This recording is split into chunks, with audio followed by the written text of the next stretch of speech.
नमस्कार, आप देख रहे हैं कंज्यूमर अड्डा। आपके साथ मैं हूं विपिन भट्ट और आज हम कह रहे हैं नीम हकीम खतराए जान। ये तो आपने सब सुना जनाब, लेकिन आज बात होगी ऑनलाइन हकीम खतराए जान। बहुत सारे लोग ये सेंटेंस देखते पढ़ते सुनते ही समझ गए होंगे और ये घटना घट गई है केरला के अंदर। तो आइए मैं पहले आपको पूरी घटना बताता हूं कि हुआ क्या है, क्यों हम कह रहे हैं कि ऑनलाइन हकीम खतराए जान, और फिर चर्चा करेंगे उस पर। तो क्या घटा सबसे पहले वो जान लेते हैं। और मामला काफी गंभीर है।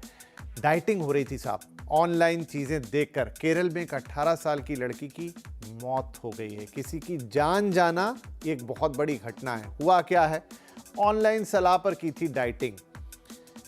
जो ये लेडी थी, इन्होंने ऑनलाइन कोई डाइटिंग प्लान निकाला, उसको फॉलो किया और हालात इतने खराब हुए कि हॉस्पिटलाइज हुई, 10-12 दिन इलाज रखा और जान चली गई।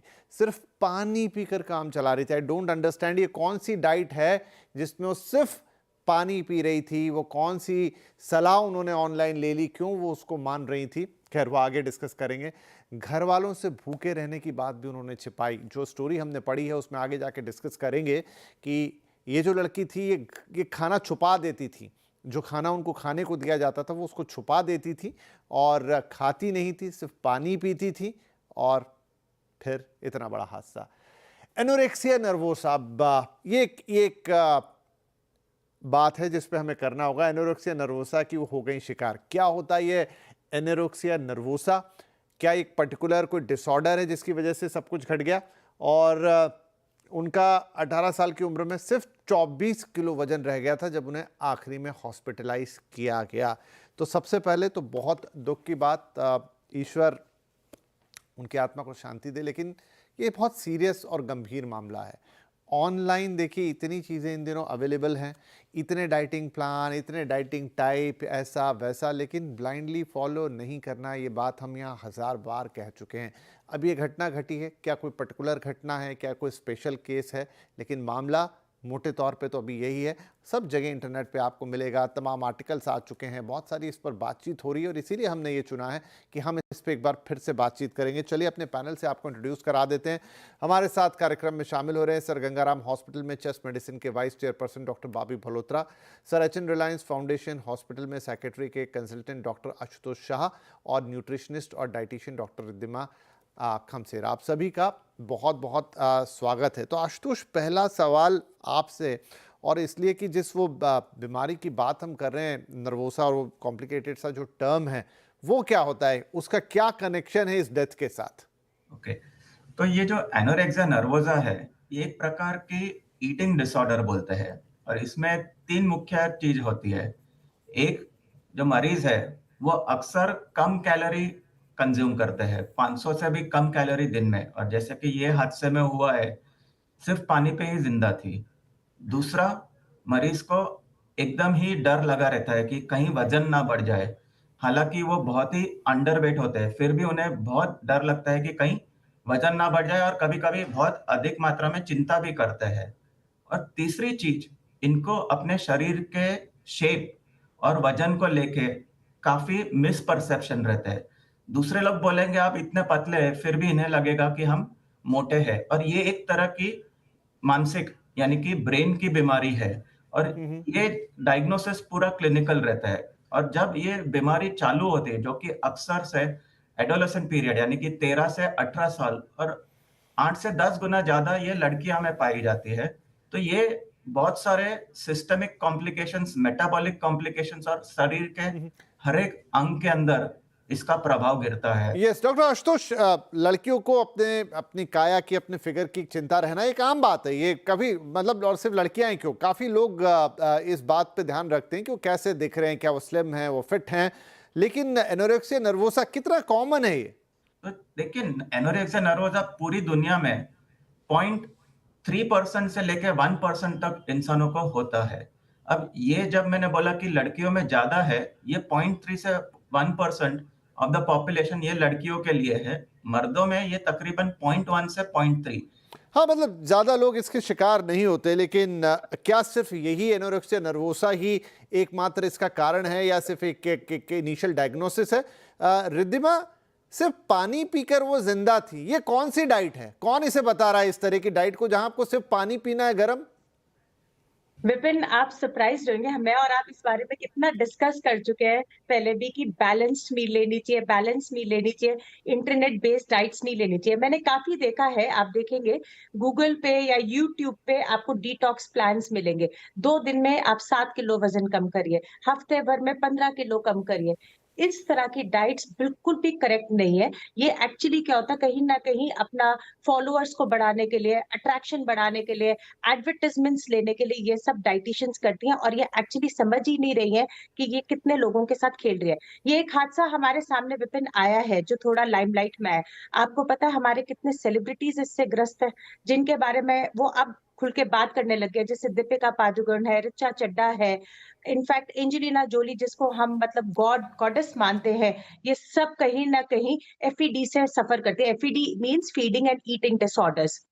सरप्राइजिंगली आप सरप्राइज होंगे, जो डॉक्टर साहब ने बताया 13 से 18 साल की उम्र में आपको पता है 25% मतलब एक चौथाई हिस्सा पॉपुलेशन का फीडिंग डिसऑर्डर से प्रॉब्लम करता है, एफईडी से सफर करता है। जरूरी नहीं वो एनोरेक्सिया हो, वो बुलीमिया भी हो सकता है, और तरह के भी ईटिंग डिसऑर्डर होते हैं। ये कहीं ना कहीं साइकोलॉजिकल, फैमिली प्रेशर्स, ये सब चीजें। पर पहले क्या होता था, ये सब वेस्टर्न सोसाइटीज में बहुत कॉमन था, नॉन वेस्टर्न सोसाइटीज में नहीं था। पर अब ये आप सोचिए, अब हमारे बिल्कुल घर तक दस्तक दे चुका है। अब लोगों को सब फिगर चाहिए, अच्छी फिगर चाहिए, और फिगर का कोई डेफिनेशन नहीं है। किसी के लिए जीरो फिगर इतना इंपॉर्टेंट हो गया है कि वो भूखा रहने लग गया है। ये एक एग्जाम्पल है, आप सरप्राइज होंगे, एक डाइट है जिसको हम कहते हैं फैट डाइट, जो सिर्फ बच्चे सिगरेट पी पी के अपना वजन गिरा रहे हैं, पानी पी पी के वजन गिरा रहे हैं। मुझे समझ ही नहीं आ रहा कि where are we going. Technically no qualified dietitian, I repeat, no qualified dietitian will ever give you this kind of a diet. बहुत जरूरी है कि हम बैंड वैगन इफेक्ट फॉलो नहीं करें। मेरी दोस्त ने इससे वजन कम करा, मैं भी ऐसे ही जी करूं, मेरे को ऐसा फॉलो करना है तो मैं इतनी पतली हो जाऊंगी। ठीक है, इस हमें पे हम आते हैं और रिद्धिमा इस पे पूरी बातचीत करेंगे। But now one major question में डॉक्टर बॉबी आपके पास आ रहा हूं। एक व्यक्ति जो पानी पे जिंदा रह गया, कई महीनों से उसने खाना नहीं खाया, और बहुत सारी चीज हम अक्सर सुनते हैं, आप डॉक्टर से सुनते हैं कि कोई भी खाना ना खाने से नहीं मरता, गलत खाने से, ज्यादा खाने से शरीर में दिक्कतें होती हैं। मैं सिर्फ एक अंडरस्टैंडिंग आपसे चाहता हूं कि ऐसा क्या हुआ होगा कि इस बच्ची के साथ कि वो इतना भूखा रह गई कि उसकी जान चली गई, मतलब खाने और बॉडी का, और फाइनली डेथ हो जाने का। ये पीरियड, ये कोरिलेशन, ये कितना लंबा है? ऐसा ये रातों रात नहीं हुआ होगा डेफिनेटली। आप देखेंगे कि दो तरह के जो ईटिंग डिसऑर्डर्स हैं, एक डिसऑर्डर है जिसमें आदमी एक्सेस खाता है। आप देखेंगे मोटापा बढ़ता जा रहा है मगर वो खाना बंद नहीं करता है, एक्सेस भूख लगती है, हर समय फूड चाहिए।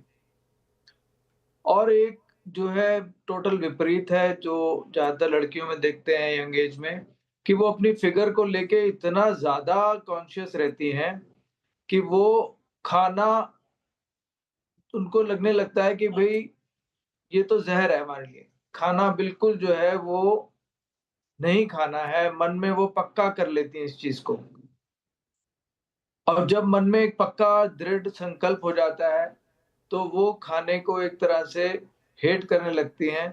और ये ब्रीदिंग, ये जो अपना ईटिंग डिसऑर्डर है, उससे वेट लूज होना शुरू हो जाता है। शरीर को बेसिक रिक्वायरमेंट्स हैं चलने के लिए 1600 से 2000 किलो कैलोरीज। अगर हम उसको नहीं देंगे तो बॉडी का फैट, मसल, बोन सबको धीरे धीरे डाइजेस्ट करना शुरू कर देगा। पेशेंट का वेट जो है वो खत्म होना शुरू हो जाएगा। उसका इम्यूनिटी के जो प्रोटीन्स हैं वो बिल्कुल खत्म हो जाएंगे, और अल्टीमेटली वो बीमारियों का शिकार हो जाएगा। तो बहुत जरूरी है कि न्यूट्रिशियस डाइट जिसमें right amount of carbohydrates, fat, proteins and minerals हो। और दूसरा, रेगुलर मात्रा में, अगर किसी ने वेट कम भी करना है तो उसके भी तरीके हैं। अपनी डाइट में आप कैलोरीज को मॉडिफाई करते हैं, एक्सरसाइज करते हैं, सो दैट आप अपना वेट तरीके से घटा सकें। तो ये अवेयरनेस जो है सोसाइटी में आना बहुत जरूरी है कि इमोशनल होकर अपने ऐसे कदम ना उठाएं और अपने फिगर को लेकर इतना ज्यादा कॉन्शियस ना हो। एक्सरसाइज करें, राइट फूड खाएं, सो दैट आप सही तरीके से अपनी शेप में आ जाएं। जी डॉक्टर साहब, एक सवाल मेरा और है यहाँ पे, एक जिज्ञासा है कि ये जो लड़की थी, क्या ऐसा अब उन्होंने पता नहीं कितने समय तक ये वो कर रही थी, कुछ लंबा समय तो रहा होगा जब वो पानी पी रही थी, सुना था घर वालों से खाना भी छुपा लेती थी, इवन उनको बीच में डॉक्टर्स के पास ले जाया भी गया है, इवन जब वो फाइनली हॉस्पिटलाइज भी हुई तब शायद 10-12 दिन वो रही हैं, उसके बाद ये हादसा हुआ है। क्या खाना ना खाने से बात इस हद तक खराब हो गई कि आपके पास रिकवरी का रास्ता ही खत्म हो गया, सीधी जान पे बात आ गई? जब आप देखिए 25 किलो वजन हो गया, एक एडल्ट का 25 किलो वजन इज वेरी लो। तो 25 किलो वजन में कहाँ इम्यूनिटी और कहाँ से ऑर्गन्स इतने स्ट्रेस्ड आउट हैं कि जरा सा भी कोई इन्फेक्शन होगा या इतने कीटोन्स ही बन जाते हैं बॉडी के अंदर भूखे रह रह के कि बॉडी का पीएच बैलेंस सब खराब हो जाता है और बॉडी के अंदर हार्ट की एक्टिविटी, लिवर की एक्टिविटी, सब ऑर्गन्स की एक्टिविटी बहुत क्षीण होने लगती है। बिकॉज बॉडी के लिए एक पर्टिकुलर एनवायरनमेंट चाहिए। अगर आपका पीएच बैलेंस ठीक नहीं है, अगर आपके अंदर फाइटिंग मिनरल्स नहीं है, प्रोटीन लेवल्स नहीं है, तो आप किसी भी इंफेक्शन को सकम कर जाएंगे। तो बहुत जरूरी है कि बॉडी को समझें और बॉडी को समझकर क्वालिफाइड डॉक्टर या क्वालिफाइड डाइटिशियन, न्यूट्रिशनलिस्ट, इनसे सलाह लेके वजन कम करें। वजन कम करनी अच्छी चीज है, मगर उसके लिए खुराक भी सही चाहिए। पानी पी के वजन नहीं कम किया जाता है। तो ये अवेयरनेस फैलाना बहुत ज्यादा जरूरी है इस समय कि आप अपना खुराक, पौष्टिक आहार बिल्कुल ना छोड़ें। राइट। डॉक्टर आशुतोष, एक साइकोलॉजिकल चीज है जो मैं आपसे समझना चाहूंगा, क्योंकि यहाँ पर एनोरेक्सिया नर्वोसा की तो चलिए एक बात हो गई, लेकिन मैं किसी एनालिसिस में पढ़ रहा था कि बैलेंस में कोई चीज करना मुश्किल है। मैं आपसे कहूं कि एक बैलेंस डाइट लीजिए, बैलेंस एक्सरसाइज कीजिए, बनिस्बत जो एक्सट्रीमिटीज होती है ना कि खाना ही बंद कर दो, इतना सारा कर दो, उतना सारा कर दो, ये साइकोलॉजिकली आसान होता है। क्या इसीलिए ये जो सब ऑनलाइन चीजें चल रही, जैसा अभी रिद्धिमा भी बता रही है कि वहां पे एक दूसरा पर्पस होता है वो सारी, कि आपको रिजल्ट दिखे हैं और आपको लगे कि हाँ इन्हें फॉलो करें, ये करें, वो करें, तो ये दोनों चीजें कनेक्टेड हैं क्या आपस में, जहां साइकोलॉजी प्ले करती है कि मैं सब कुछ छोड़ दूं, मैं त्याग दूं? हाँ जी, तो विपिन जी देखिए, ये जो हम एनोरेक्सिया नर्वोसा बोल रहे हैं, इसमें तकरीबन 60 से 80% कंट्रीब्यूशन जेनेटिक्स से रहता है। ऐसा नहीं है कि ये सिर्फ वातावरण से प्रभावित होता है। ये नहीं, मैं तो डॉक्टर साहब कह रहा हूं कि इसको, इस बीमारी को हटा देते हैं, ये एक्सेप्शनल केस हो सकता है, लेकिन मैं जो एक अमूमन जनरल टेंडेंसी देख रहा हूं लोगों की, वो ये कि वो एक्सट्रीमिटी पे जा रहे हैं कि मैं तो बिल्कुल ये डाइट कर दूंगा, मैं सिर्फ फ्रूट पे रहूंगा, मैं सिर्फ पानी पीऊंगा, मैं सिर्फ सब्जियां खाऊंगा। वो ये नहीं कर रहे हैं कि नहीं मैं एक बैलेंस डाइट लूंगा, मैं अपना पोर्शन छोटा रखूंगा, मैं 2 की जगह 1 रोटी खाऊंगा, लेकिन प्रॉपर खाना खाऊंगा। तो करेक्ट। तो ये जो बीमारी है एक्चुअली, अगर हम इसको साइड में भी रखें, ये एक स्पेक्ट्रम के अंदर आती है जिसे हम इंपल्सिव कंपल्सिव स्पेक्ट्रम बोलते हैं। तो इसके अंदर कुछ लोग हैं जो अपने अंदर के इंपल्स को कंट्रोल नहीं कर पाते और कंपल्सरीली कुछ चीज करते हैं। ये लोग बहुत जल्दी प्रभावित हो जाते हैं वातावरण में उनके क्या हो रहा है। और आजकल वातावरण ऐसा नहीं है कि जो आपके आसपास में क्या हो रहा है, क्योंकि ये इंटरनेट का जमाना है, सोशल मीडिया का जमाना है, और लोग देख देख के नकल करते हैं और कभी कभी उसमें वो काबू नहीं कर पाते हैं। उनको लगता है मुझे ऐसा ही होना चाहिए, यही शेप बराबर है, और ये रातों रात ही होना जरूरी है। तो इसके अंदर जो जोखिम है उसका वो अंदाजा भी नहीं लगा सकते और अपनी अंदर की इम्पल्स को भी कंट्रोल नहीं कर पाते। तो ये इम्पल्सिव ऑब्सेसिव कंपल्सिव स्पेक्ट्रम के ऊपर ये एक्सट्रीम में एनोरेक्सिया नर्वोसा है, पर बाकी का जो कम है, जो आप बोलते हैं ये जो फैट डाइट्स है, क्रैश डाइट्स है, जो ओवरनाइट लोग अपने आप को कम पतला करना चाहते हैं या बॉडी बनाना चाहते हैं, ये सब आपको दिख रहा है। और इसके अंदर बेसिकली अंडरलाइंग जेनेटिक वल्नरेबिलिटी होनी चाहिए। ऐसा नहीं है कि अगर 100 लोग देखेंगे तो 100 के 100 को ऐसा हो जाता है। कुछ ही है जिनको ये होने वाला है और उनके अंदर वो जेनेटिक वल्नरेबिलिटी होती है। हाँ, लेकिन जो बाकी के 99 बचेंगे वो भले ही उनकी बात उनकी जान तक नहीं आएगी, लेकिन वो अपना बहुत कुछ खराब कर लेंगे अपने शरीर को। एक छोटा ब्रेक में यहाँ पे लेता हूँ और इस बात को थोड़ा पुख्ता जोर से उठाएंगे। बड़े डॉक्टर्स यहाँ पैनल पे हैं, डाइटिशियन हैं, कि भाई ऑनलाइन बहुत कुछ अवेलेबल है, क्या क्या वीडियो आ रहे हैं, लोग अपना पूरा वो ट्रांजिशन हिस्ट्री दिखाते हैं वीडियो के अंदर में, इतने मोटे थे, इतने पतले हो गए, लेकिन उनमें और आप में अंतर है। कोई भी 2 इंसान एक जैसे नहीं है इस मामले में। प्लीज प्लीज़ ऐसी चीज़ों को आंख बंद करके फॉलो मत कीजिए। एक छोटा ब्रेक ले रहे हैं, ब्रेक के बाद आंखें खोलने की कोशिश करेंगे। Welcome back. कंज्यूमर अड्डा में बात कर रहे हैं ऑनलाइन हकीम खतराए जान, क्योंकि एक ऑनलाइन डाइट को फॉलो करके केरला में एक 18 वर्षीय लड़की की जान चली गई। हालांकि वो एक मेंटल डिसऑर्डर से भी एनोरेक्सिया नर्वोसा की भी शिकार थी, लेकिन लगातार एक डाइट को फॉलो किया, सिर्फ पानी पर रहीं और फिर स्थिति यहाँ तक पहुंची कि जान जाती रही। और इसीलिए आज हम बात कर रहे हैं कि कोई भी चीज़ ऐसे मनगढ़ंत आप प्लीज़ ऑनलाइन देख के फॉलो ना करें। हमारे सभी मेहमान हमारे साथ बने हुए हैं। Now to come back, Riddhima, जैसा मैंने कहा कि इतनी सारी कंटेंट अवेलेबल है। मैं ये नहीं कह रहा कि जितने लोग ऑनलाइन आके कुछ चीज़ें बताते हैं वो सब गलत बताते हैं, लेकिन जब आपके पास इतना ज़्यादा कंटेंट अवेलेबल होगा, इतनी रील्स, इतने सारे वीडियोस, आप किसे सही मानेंगे किसे नहीं, और सब ऑथेंटिक से साउंड करते हैं और इतना भ्रम पैदा हो जाता है। और फिर वही है कि इस तरह की घटना, और जैसा मैंने कहा कि ये तो एक एक्सट्रीम केस है, लेकिन बहुत सारे लोग अपना शरीर खराब कर रहे हैं उस चक्कर में। बिल्कुल। देखिए, मैं सबसे पहले एक ही चीज कहती हूँ, कोई भी एक प्लान ना सबके लिए नहीं होता। जैसे आपने भी बात की, आज जो चीज मुझे सूट करती है जरूरी नहीं डॉक्टर साहब को सूट करे या विपिन आपको सूट करे। तो आपको समझना पड़ेगा कि आपकी बॉडी की नीड्स अलग है, आपका लाइफस्टाइल अलग है। मैं हमेशा यही बात कहती हूँ, please consult a qualified dietitian. उसके अलावा आपकी अंडरलाइंग मेडिकल कंडीशन क्या है वो भी बहुत जरूरी हो जाता है। तो अगर आपके कोई डॉक्टर्स, मेरे को लगता है doctors and dietitian together they can work to help you out with obesity. हम जब कंटेंट देखते हैं तो हम थोड़ा सा उसके प्रोफाइल के बारे में भी पढ़ ले तो बेटर रहेगा कि वो जो डाइटिशियन या न्यूट्रिशनिस्ट अपने आप को क्लेम कर रहे हैं उनका क्वालिफिकेशन क्या है। Please follow a qualified dietitian. उसके अलावा थोड़ा सा हमें भी समझने की जरूरत है विपिन, जो चीज पब्लिक में बताई जाती है वो केस स्पेसिफिक नहीं होती, वो बहुत ज्यादा जनरलाइज्ड होती है। ये पानी वाला डाइट या ये फैट डाइट्स या बिल्कुल जैसे कीटो इज अनदर एग्जांपल, ये एक्सट्रीमिस्ट है।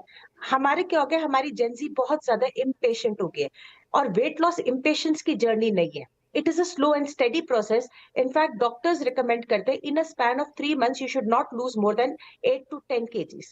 तो try to adhere to that, अपने गोल स्पेसिफिक रखिए, follow a qualified person and always remember सारे इंग्रेडिएंट्स जो हम क्लास 6 से पढ़ते आ रहे हैं वो कहीं ना कहीं आपकी डाइट में होना चाहिए। जैसे अभी ये वाला केस था, आपको पता है इसमें क्या हुआ, उसके इलेक्ट्रोलाइट्स इतने ड्रॉप कर गए, उसका sodium, potassium, calcium, everything was so bad कि शी वेंट ऑन वेंटिलेटर। उसका हार्ट बिल्कुल गिव अप कर गया था, वेंटिलेटर पे गई, उसको रेस्पिरेटरी फेलियर पे आ गया, फिर एमओडी के बाद एमओएफ मतलब मल्टीपल ऑर्गन डिसऑर्डर हुआ, फिर मल्टीपल ऑर्गन फेलियर पे चला गया। With in 12 days 18-year-old girl passed away. But 5 महीने पहले उसको डायग्नोज हो गया था, फिर भी करेक्टिव एक्शन नहीं लिया गया, क्योंकि कहीं ना कहीं हम एक साइकाट्रिस्ट को कंसल्ट करें कि हमें एनोरेक्सिया है, ये भी अपने आप में टैबू है। तो प्लीज आइडेंटिफाई करें, कंसल्ट अ प्रॉपर साइकाट्रिस्ट। ये एक बिहेवियर, एक कहीं ना कहीं लाइफस्टाइल करेक्शन बहुत जरूरी है। नहीं तो बिल्कुल। और प्लीज ब्लाइंडली किसी भी चीज को ऑनलाइन फॉलो ना करें। डॉक्टर बॉबी, एक बड़ा सवाल, अमेरिका में जितना मुझे पता है एक रेगुलेशन आ चुकी है कि एटलीस्ट जो हेल्थ इन्फ्लुएंसर है वो कोई भी नहीं बन सकता, उसके लिए उनकी बेसिक क्वालिफिकेशन जरूरी है और वो उनको डिस्प्ले करनी है। क्या वक्त है कि इंडिया में भी, जब हम बात कर रहे हैं कि 10 तरह के रेगुलेशंस, बहुत सारी घटनाएं अभी पीछे घटी हैं कि ऑनलाइन चीजों पर ऐसा हो वैसा हो, लेकिन at least in terms of health किसी की जान पे ना बनाए, आपको कोई भी हेल्थ रिलेटेड ऑनलाइन कंटेंट को रेगुलेट करना होगा। बिल्कुल सही कहा आपने कि कोई भी कंटेंट आप जो देख रहे हैं, देखने वाला उसको मानने वाला भी इक्वली जो है अपने आप को नुकसान कर सकता है। अगर अनक्वालिफाइड आदमी से आप इलाज करा लेंगे, बेचे देखा लोगों ने, नेफ्रोलॉजिस्ट भी नहीं थे, उनसे भी रीनल ट्रांसप्लांट तक करा लिए। तो आदमी की क्वालिफिकेशन उसकी डिस्प्लेड होनी चाहिए। और एमसीआई की रेगुलेशन भी है कि जो भी आप प्रैक्टिस कर रहे हैं, you should always right your medical council number on your, जो आपका पैड होता है, प्रिस्क्रिप्शन होता है, उस पे आपको अपना मेडिकल काउंसिल नंबर देना अनिवार्य है। अगर आप किसी चीज को क्लेम करते हैं कि भाई मैं ये कोई मैजिक रेमेडी दे सकता हूं, वो हमारे जो एथिक्स के कंडक्ट्स हैं उसके अगेंस्ट है। और उसके ऊपर भी सजा हो सकती है। Magic remedies are not at all allowed in any kind of medical system. और जो लोग मैजिक रेमेडीज दे रहे हैं और ओपनली दे रहे हैं, इश्तिहारों में दे रहे हैं और नेट के इस्तेमाल के साथ दे रहे हैं, उन पे कानूनी कार्रवाई करनी चाहिए। जो नॉन साइंटिफिक है उससे छोटे बच्चे स्पेशली बहुत ही ज्यादा प्रभावित हो जाते हैं और अपनी जान तक ले सकते हैं। तो टाइम आ गया है, ऐसे हादसों के बाद कोई भी इस प्रकार का आदमी जो मैजिक रेमेडीज दे रहा है उसको इमीडिएटली हमारे कोर्ट्स को एनालाइज करना चाहिए कि भाई ये इसमें कितना सच है। अगर उसकी मैजिक रेमेडी में दम है तो otherwise he is just exploiting the country people and killing people. तो ये तो आना चाहिए इसी तरह का कानून कि मैजिक रेमेडीज फिनिश हो और लोगों के अंदर आपके जैसे टीवी सीरियल से इतना अच्छा अवेयरनेस फैल रहा है इस समय कि ये बीमारी का पता चले, माँ बाप भी अवेयर हों, जिसके भी बच्चे को इस तरह का कोई रोग पता चलता है तो इतनी अवेयरनेस होनी चाहिए कि जानलेवा तक सिद्ध हो सकता है। बिल्कुल, तो लाइटली ना ले। Right. Ashutosh, at last 1 he minute है मेरे पास। एक बहुत बड़ा ये भी साइकोलॉजिकल वो है कि जो भी चीज़ हम ऑनलाइन देखते हैं, व्हाट्सएप पर आ जाए, हम कहीं उसको ट्विटर फेसबुक पर देख लें, यूट्यूब पे देख लें, हम उसे सच मान बैठ जाते हैं। बहुत सारे लोग बहुत कन्विंसिंगली भी वहाँ से बात करते हैं। साइकोलॉजिकली आपको इस चीज़ से भी अपने आप को बचा के रखना होगा। सम वाइज वर्ड्स फ्रॉम यू। देखिए, अगर कोई भी आप चीज देखते हैं उसको फर्स्ट थिंग आप 100% सच मत मानिए। दूसरी बात, अगर ये बताया जाए कि ये जल्द ही काम करेगी और गारंटीड काम करेगी, एक मिरेकल जैसा लगेगा, जबकि आपके नेबरहुड डॉक्टर बोल रहे हैं कि ऐसा नहीं होता है, तो ये एक बड़ा लाल झंडा बोल सकते हैं, रेड फ्लैग है। तीसरी बात, आजकल जो गूगल का जमाना है, लोग अक्सर गूगल को ज्यादा बिलीव करते हैं, पर ऐसा नहीं है क्योंकि काफी सूडो साइंटिफिक रिसर्च भी होता है और जिन्होंने साइंस पढ़ा नहीं है, मेडिसिन नहीं पढ़ा है, उनको डिस्टिंग्विश करना बहुत मुश्किल हो जाता है। तो सबसे पहली बात, अगर बच्चे लोग देख रहे हैं इंटरनेट, पीयर प्रेशर है, पीयर ग्रुप प्रेशर है, ये माँ बाप को भी ध्यान रहना चाहिए कि उनके बच्चे क्या देख रहे हैं और एक कम्युनिकेशन चैनल हमेशा ओपन होनी चाहिए। और दूसरी बात, कुछ भी आंख बंद करके बिलीव ना करें। यही मेरा जी बिल्कुल, चूंकि मेरा समय समाप्त हो गया, लेकिन जो आप तीनों ने बात कही उसका सार यही है कि प्लीज प्लीज प्लीज ऑनलाइन चीजें देख लीजिए, लेकिन उस पर आंख बंद करके भरोसा मत। हो सकता है वो चीजें अपने आप में सही भी हों, लेकिन वो आपके ऊपर बिल्कुल हूबहू साबित होंगी, वैसे रिजल्ट आपको देंगी नहीं, उल्टा भी कर सकती हैं, आपका नुकसान भी कर सकती हैं। तो क्वालिफाइड लोगों से मिलें, समझें और ऑनलाइन चीज़ों को प्लीज़ आंख बंद करके मत फॉलो करें। खास तौर पे जहां डाइट या हेल्थ से रिलेटेड चीज़ें हैं, अपने स्वास्थ्य के साथ प्लीज़ कोई खिलवाड़ मत कीजिए। बहुत धन्यवाद आप तीनों ही मेहमानों का जागरूकता आज यहाँ पर रखने के लिए और अपनी खास, अहम और डीपली थॉट बातें हमारे साथ शेयर करने के लिए। नमस्कार।